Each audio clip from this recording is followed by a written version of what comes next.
Hello, everyone. This is Blazer Hawk Darren. Wherever you may be, welcome to my channel.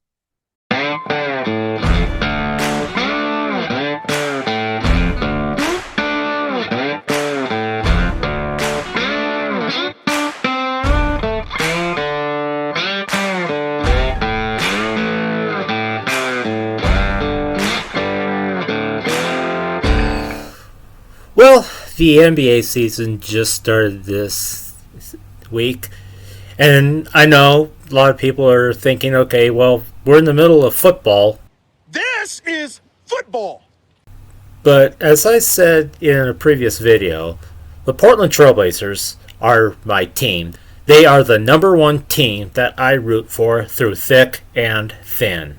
I love this team. And so what I wanted to do is share with you in this video as to when it all started when I became a Portland Trailblazers fan. Ready?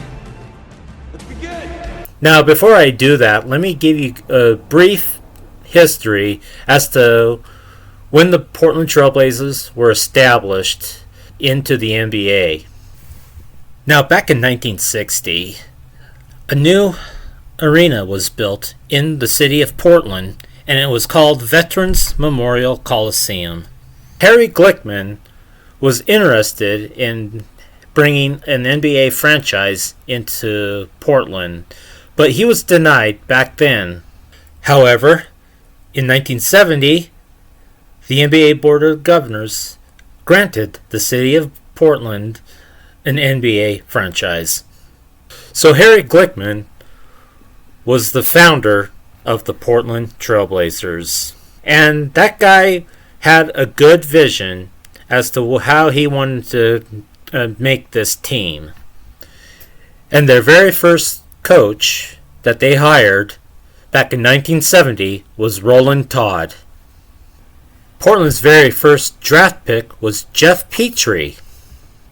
Jeff Petrie had a pretty good season for the Portland Trailblazers, and he was named Rookie of the Year during the 1970-71 season. Jeff Petrie also became the very first Portland Trailblazer to record a 50-point game in their franchise history. Now, Portland did not have a winning record in the very first 6 years of their young franchise, up until they hired head coach Jack Ramsey. But before they did that, back in 1974, Portland Trailblazers drafted Bill Walton. And he had a good impact. However, they still had a couple more losing seasons. But that actually changed before the 1976-1977 season started. They hired Jack Ramsey, and immediately he turned that team around. He had a great approach to how the players should play. And if you look at some of the history of some of the things that Portland did, they were a great passing team. It also helped that Portland grabbed some key players for that team to surround themselves around Bill Walton. There was Bob Gross, who started at small forward, and he was a very good player for them. They had Dave Twardzik at guard, and he was affectionately known back then as the pinball because he knew how to bounce off the players and get some good shots. There was also Lionel Hollins, who was also a guard. Now him and Dave Twardzik were both point guards, so they shared the point guard duties. They brought in Maurice Lucas from the defunct ABA, and he was known as the enforcer. Now back then, people were fighting on the court, and I'm going to share a clip of that later on in this video. People used to have like hockey fights back in the 1970s. And so that was the starting lineup for the Portland Trailblazers. And they had some key players on the bench that contributed to that 1976-77 squad. Players like Johnny Davis, who was a backup guard, whether it was for Dave Torzik or Lionel Hollins. Larry Steele, who was able to shoot from anywhere on the court, and he was a good backup for Bob Gross. And Lloyd Neal, who filled in nicely to give Maurice Lucas and Bill Walton a break. So all of these players were added to surround themselves around the talent of Bill Walton, because many were saying that Bill Walton was one of the best centers to come into the NBA out of UCLA. And he knew how to do everything. He knew how to rebound, he knew how to score, and he knew how to block shots. He definitely was a good fit for the city of Portland. So that was the team of the 1976-1977 Blazers squad, coached by Jack Ramsey. That season, the Portland Trailblazers had their very first winning record in their young franchise history. They had a record of 49-33, good enough for second place in the Western Conference, behind the Los Angeles Lakers. In the first round, the Portland Trailblazers defeated the Chicago Bulls by 2-1 victory in the NBA first round in 1977. In the conference semifinals, the Portland Trailblazers took on the Denver Nuggets, and Portland won that series 4-2. In the Western Conference Finals, Portland took on the Los Angeles Lakers, who were in the number 1 seed in the Western Conference, and they swept the Los Angeles Lakers 4-0, which led them to the NBA Finals against the heavily favored Philadelphia 76ers. I was just out of second grade in 1977. And so I was starting to watch, games on TV and that I really liked watching. I liked watching football, I liked watching basketball, I liked watching baseball. And so I was really liking to watching ball games with my dad. That was our special time. My dad always loved to watch the games.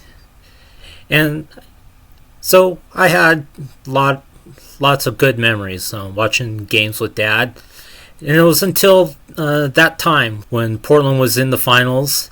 I really hadn't become a Blazers fan up until the time that they won. So for me, that really did change my interest in watching the Portland Trailblazers play. Now, for some of you out there, you might think that 1977 was a nice year. I don't know why. To be honest, 1977, what happened that year? Was there any special movies that came out? And so I was watching the games with my mom and dad. They'd be rooting for the Blazers and, being disappointed when they would lose and being happy when they would win. Games 1 and 2 were in Philadelphia. Game 1, Portland gave them a good game, but Philadelphia ended up beating them by a final score of 107-101. Game 2, Philadelphia beat Portland even easier. That final score was 107-89. And it was at that point that people thought, well, Philadelphia, as heavily favored as they were to win the entire championship, gave people an even better belief that this was Philadelphia's to lose. However, there was one moment that happened that really turned the tide to go Portland's way, and it involved the enforcer, Maurice Lucas. Gilliam inside. Dawkins just yanks Gross down to the ground and jumps back up. And Ramsey's out on Dawkins, and Richie Powers is pushing Ramsey away. And now Daryl Dawkins and Maurice Lucas. Somebody do something. It's Dawkins and Lucas. Dawkins and Lucas. Jack Ramsey pushing Dawkins. And now they pull Lucas back. Ramsey is out there. They've got Lucas controlled. Now there's a fan out there. Jack McKinney and a fan. Assistant coach Jack McKinney. Look, here's a replay. Here we go. We're coming down on the play right now. Now watch Dawkins and Gross right here. Comes, he kind of muscles him out. The shot's going to go up right now by Gilliam. They're going for the rebound. Dawkins up for it. Gross goes for it. They get the ball. He comes right now and he's fighting for the ball, trying to take it away. Flips Gross to the floor. It was nothing intentional, just good hustle on Dawkins' part. Now, people will step in to try and get in their way. They're a little upset. Now watch Dawkins. Now watch what Dawkins does. Somebody blocks the screen. Here he comes, right there. He throws the punch and you saw Collins fall out of your picture. Daryl Dawkins losing his composure out there and hurting his own man as he squares off with Maurice Lucas. And boy, it's tough to try and get in their way. But fortunately, the players are wise enough to prevail and grab the men and separate them. So you got, not only are the benches clearing from both teams, but the fans are going on the field to try to cause more melee. I mean, that was just something that they did back then. It's like you don't see it today. If fans storm the field today, then the fan is ejected and probably banned from attending a game ever again. So it was a different time back then. So Game 3 and Game 4 went back to Portland, and Portland won both of those games. They won Game 3 by a final score of 129 to 107. And in Game 4, they won by a final score of 130 to 98. So like I said earlier, that little fracas kind of woke up the Portland Trailblazers because that put them back in. So Game 5 was back in Philadelphia, so people were thinking that, okay, the home teams won their games. Philadelphia is probably going to win Game 5 because it's in Philadelphia.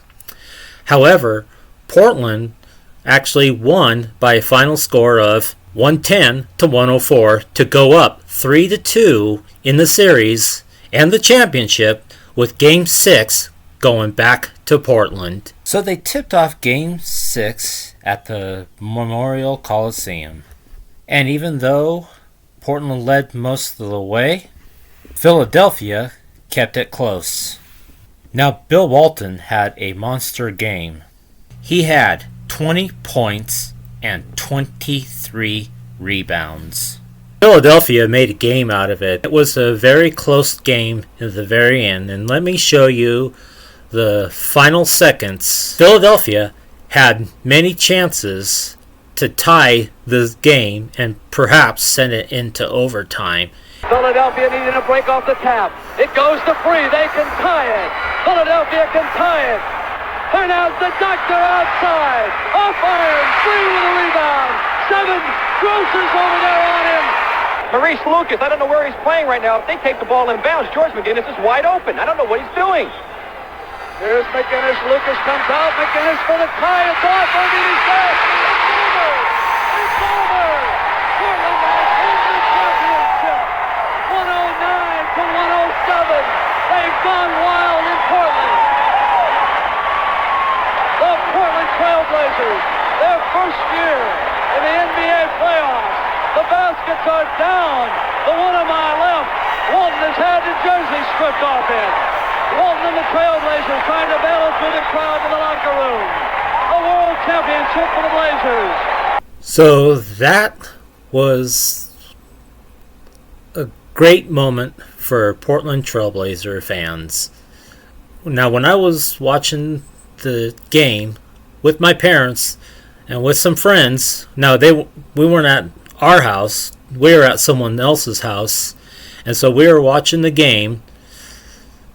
The friends of my dad's were clapping and cheering throughout the game, and then when that final seconds ticked off and Portland had won the game, won the championship, everybody, all the adults, including the women, were hooting and hollering, and they had a blast. And it was such a great moment. That was when it changed for me. That was when I started to have an interest in the Portland Trailblazers. And as you can see by some of these photos here, there was massive celebration inside the Memorial Coliseum. The players were celebrating and the fans were joining the players in celebration. People were climbing on the baskets with their arms up. That indeed was a great moment for the city of Portland. And Blazer fans in the city of Portland the very next day were just out on the streets celebrating the championship that was won by the Portland Trailblazers. And so were tens of thousands of Portland area residents. Blazer Mania struck town with fans literally dancing in the streets.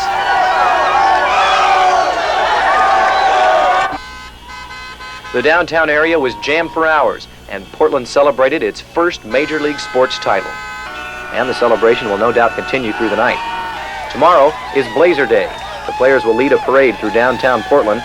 And that was quite a parade that they had the very next day for the Portland Trailblazers. Here you can see Jack Ramsey waving to the crowd, and the crowds were in the streets going crazy over this occasion. You could see fans just very happy for the team. They're just cheering their Blazers, and even the players were with the fans. As you can see, that was Lloyd Neal with the fans as they're walking down the streets celebrating the championship. Yes, there was a lot of excitement there in Rip City, and the streets were packed in downtown Portland. Yes, that was definitely a wonderful occasion for the city of Portland and for Blazer fans everywhere throughout the state of Oregon. This was our team, and our team not only made the playoffs, but they won the championship that year. And so that's basically how it all started for me. That's really when I started to become a Blazer fan. I've been a Blazer fan ever since then. Yeah, of course, I was young at the time, but my fandom for the Blazers never went away. Even in my mid-50s, I still, through thick and thin, root for this team, for this organization. I've supported them through their good times, like back in the 1977, and even in their bad times when they would have losing seasons, and everything in between. So that's how I became a Trailblazers fan. And throughout this season, I'm going to be sharing some other memories that I have about my supporting the Portland Trailblazers. And I'm also going to be sharing some videos as to some of the things about the Portland Trailblazers. One of the videos that I will be making throughout the season is how did the Portland Trailblazers come up with the name Rip City? Who were some of my favorite Blazers of all time? Who would I select as the all-time starting five in franchise history of the Portland Trailblazers? Who were some of the Trailblazers that I grew up being a fan of, despite them not being one of the greatest players in franchise history? They made some changes with their uniforms, with their logos. I'm going to be sharing things like that. Who were some of the Trailblazers that had their jersey numbers retired? I'm going to be sharing a video on that. So that's basically what I will be bringing throughout this NBA season as to the things that I grew up enjoying about the Portland Trailblazers. So, what about you? Are there any teams that you grew up liking and still like to this day? Do you have a favorite team that you root for through thick and thin? Please let me know in the comments. I would very much appreciate that. And if you're not a sports fan, what about other activities that you enjoy doing? What are some memories that you enjoyed doing when you were a kid growing up that you still enjoy now? Thank you so much for watching this video. And please give this video a like. And if you haven't done so already, please subscribe to this channel and turn on the notifications so that you'll know when my next video will be posted. You can also follow me on Instagram and join me in my Discord server as well. Wherever you may be, this is Blazer Hawk Darren saying that no matter how high you may soar, always stay grounded.